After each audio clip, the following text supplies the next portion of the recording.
5000 கோடி. எப்படி 5000 கோடி லட்டுல மாட்டு கொழுப்பு, ஆனா 500 ரூபா கொடுத்து வாங்குற கறிக்கடையில மாட்டு கொழுப்பு இல்ல.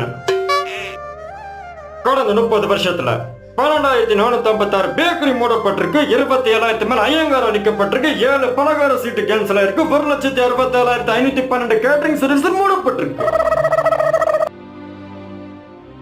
ஆந்திராவில இருந்து ஒரு பணக்கார குடும்பம் ஒரு நாளைக்கு 9,000 லட்டு எடுக்கிறாயா. அப்புறம் எப்படி தமிழ்நாட்டுக்கு லட்டு கிடைக்கும்? அவன் மாட்டு கொழுப்பு சேர்த்தாம என்ன செய்வோம்?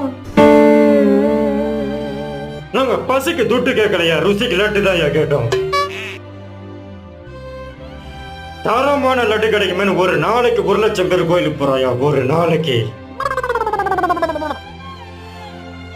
லட்டுல இருக்க மாட்டு கொழுப்பு எடுக்கிற வரைக்கும் எங்க கொழுப்பு குறையாது. நாங்க போராட்டம் பண்ண போறோம்.